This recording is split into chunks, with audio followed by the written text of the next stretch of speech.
Yo, what is up YouTube? Welcome back to another video. Today, I'm going to take a look at the Thunder's perspective of the Alex Caruso and Josh Giddey trade.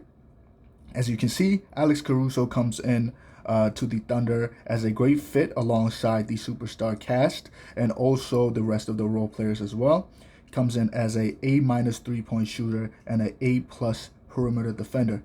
He also has a B inside defense, which is immaculate, and an A IQ. From the reports that came out, apparently Sam Presti didn't even have leverage in the trade because Josh Giddey had requested a trade out.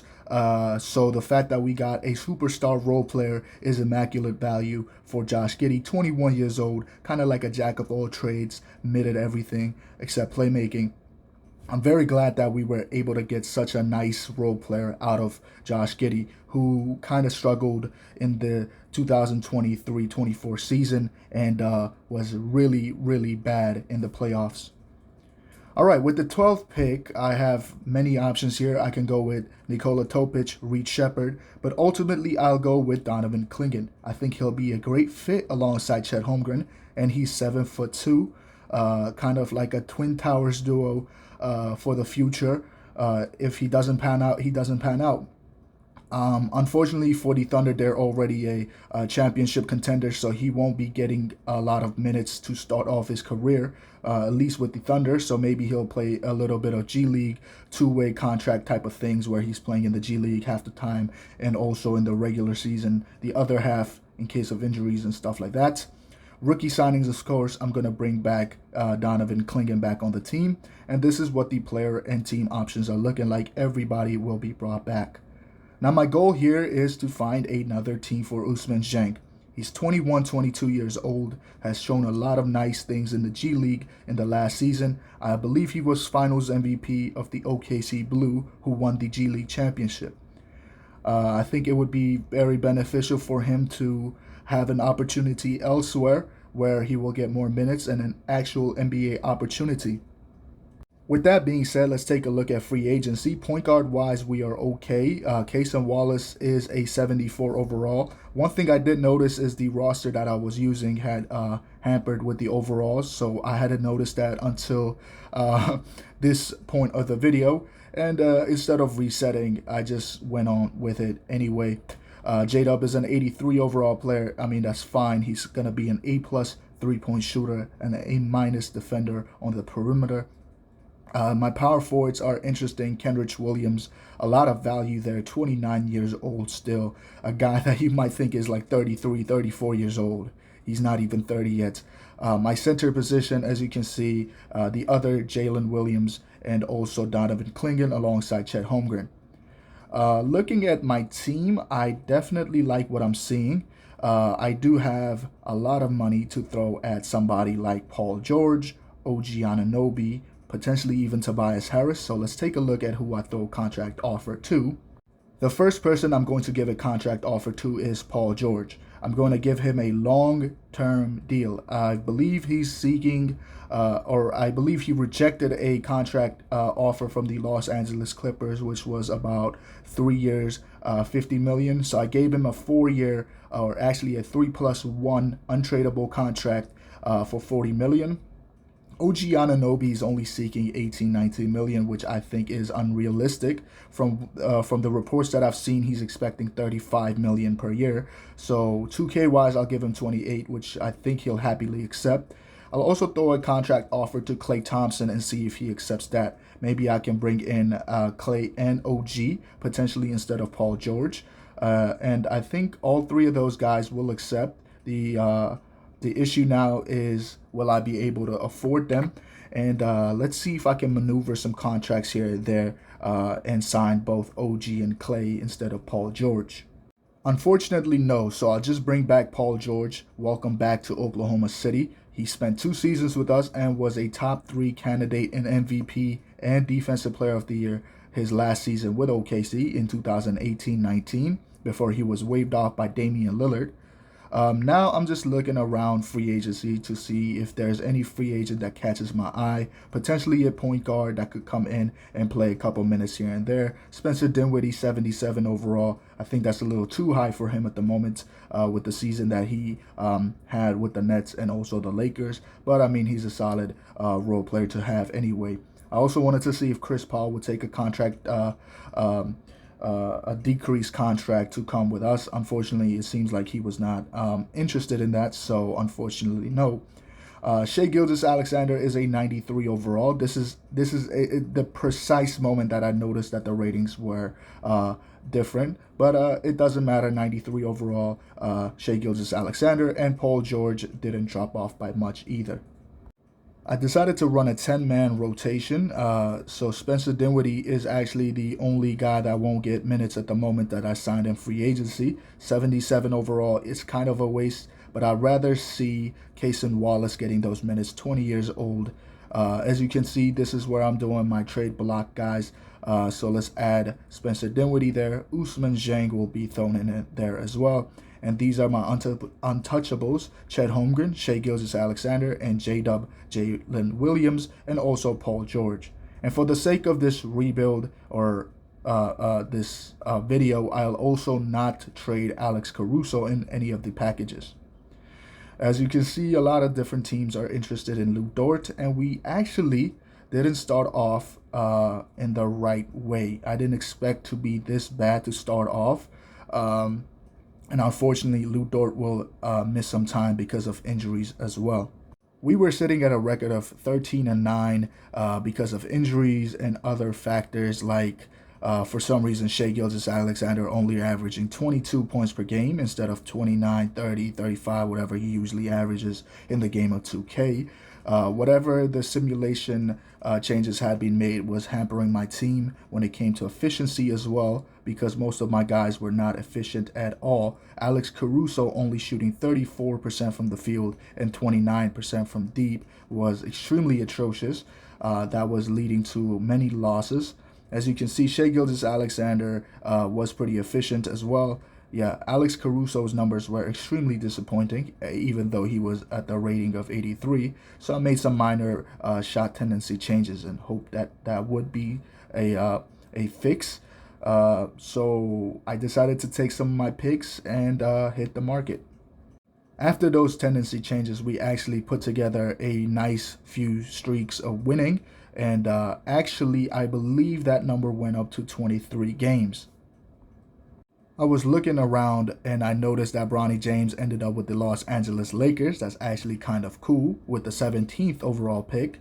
LeBron got his son in the Los Angeles Lakers uniform, purple and gold.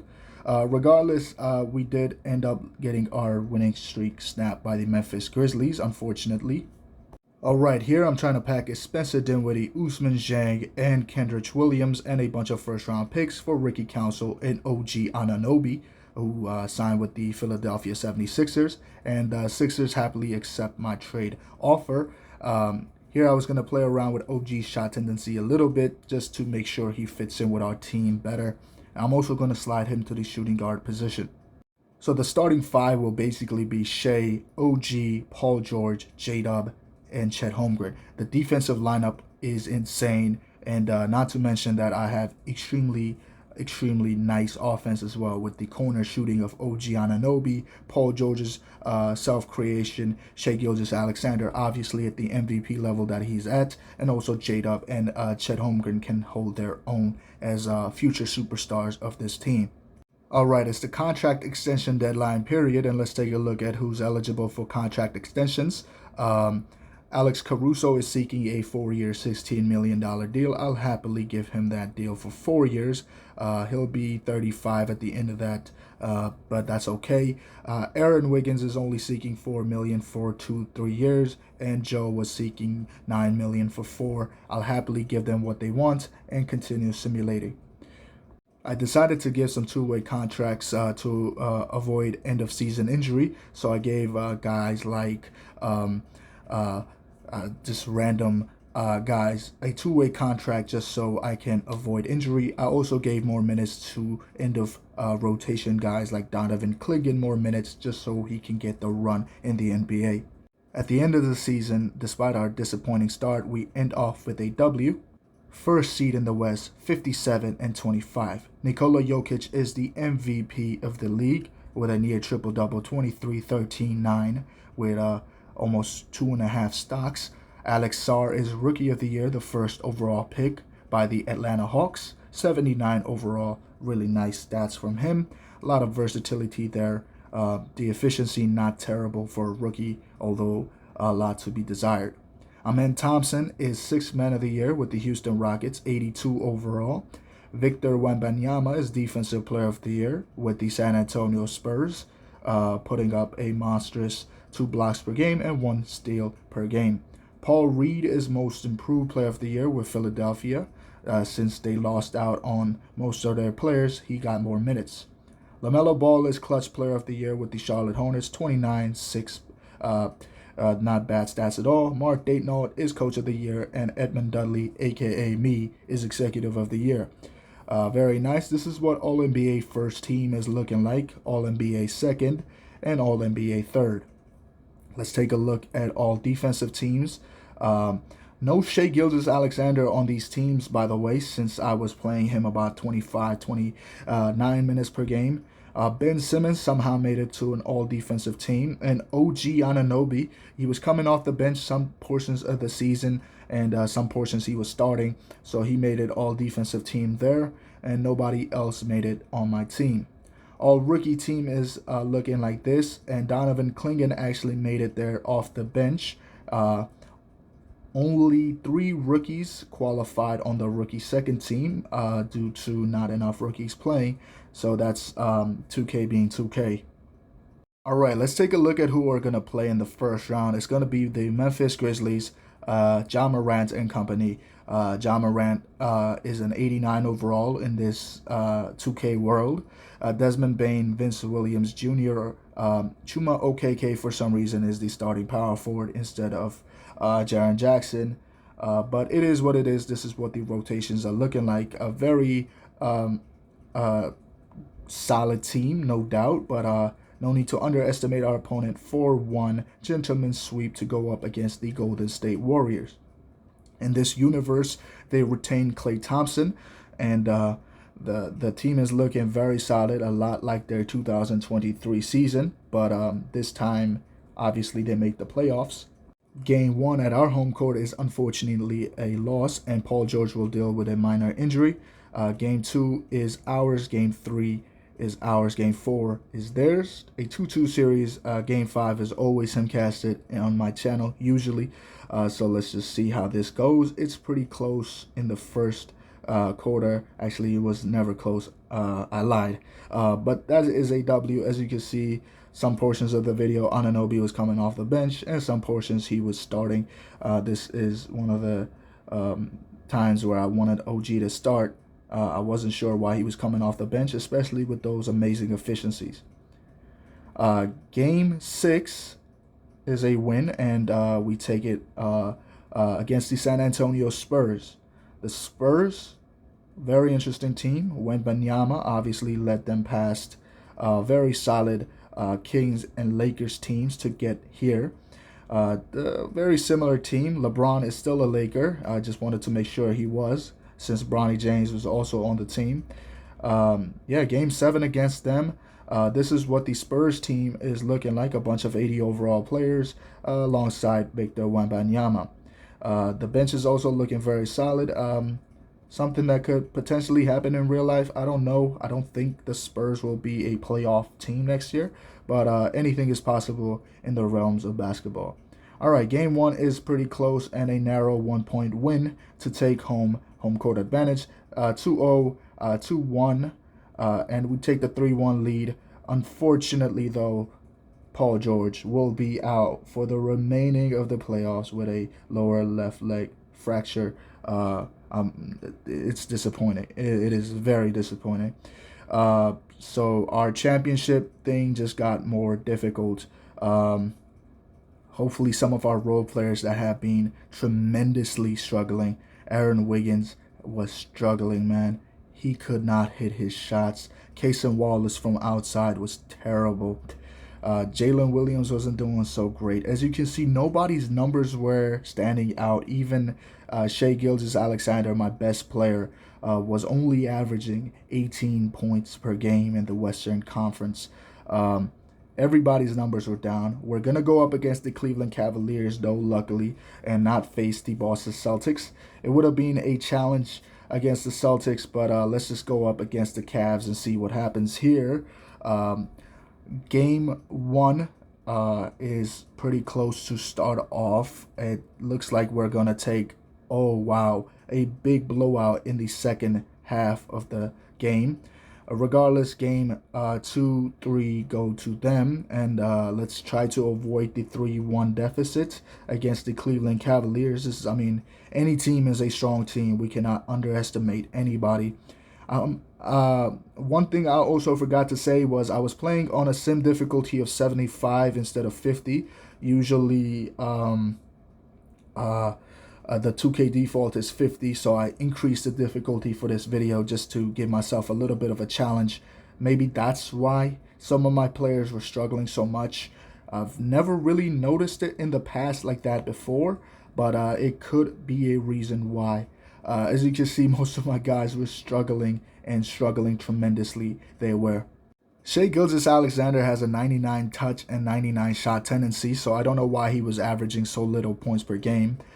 So I decided to reduce everybody's shot tendency a little bit just so Shai can get more shots off himself instead of having the ball or shots taken away from him, especially the guys that were tremendously struggling, like the other Jalen Williams, Cason Wallace, Caruso.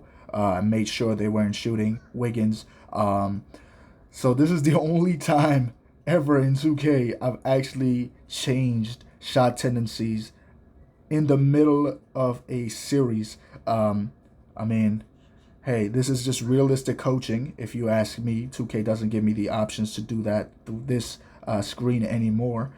So as you can see, I'm just gonna run a lot of minutes for Shai. Caruso and Dort, I mean, defensively is really good, but they're not just, they just can't find their shots. OG Anunoby will get a massive opportunity here to shine. And that's what it's going to look like. I mean, we're down 3-1. It's not pretty. Hopefully we get a chance to win. It's pretty close right now. Sim difficulty at a 75, of course. And it looks pretty good. My changes look good. It's exactly what I wanted, where Shai Gilgeous-Alexander was getting more shots off. Jalen Williams, unfortunately, bruised tailbone, will be out for... actually, he won't be out, but he will be injured. Another injury, season-ending, Isaiah Joe. He's actually one of the more efficient players on my team, and unfortunately, he'll be out too. So it's just more injuries and just more stupid adjustments I have to make.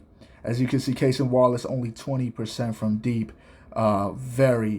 Lots of struggles. Wiggins wasn't very efficient either. I was contemplating giving minutes to Lindy Waters, but as you can see, he wasn't very efficient. Should I give minutes to Ricky Council instead? Yes, that's exactly what I ended up doing. I gave Ricky Council the 4th minutes over Wiggins and Wallace and Williams. It was a very stupid decision, but it's Cason Wallace was undershooting. What was I supposed to do? I gave him 10 minutes. Maybe he can prove himself. And let's go on to Game 6 at their home court. So this is definitely a very hostile crowd in Cleveland. Ultimately, though, we end up with the blowout W. As you can see, this is exactly what I wanted from Shai. Takeover mode. Damn near 40 points. Game 7 at OKC starts off not very pretty. We do mount that comeback in the third quarter, 30-16 run, and we do raise that banner in Oklahoma City for the first time since Seattle Supersonics in 1979. Shai Gilgeous-Alexander is your finals MVP, and the 3-1 comeback has been made. I wanted to take a look at some of these stats as well. This is what was the regular season stats. Shai Gilgeous-Alexander only 20 points per game, Paul George was my second leading scorer. Ignore Sharif Cooper. And Chet Holmgren was the third leading scorer. OG Anunoby, Dort, Waters, and all that kind of stuff as well. I also wanted to show you that I was not bullshitting. The difficulty was actually set on 75. Some of the trade negotiation and contract negotiation difficulties were set higher as well. So yeah, higher difficulty, OKC championship. Hopefully this can happen in real life. If not, I will be a very sad man. But regardless, thank you for watching and peace.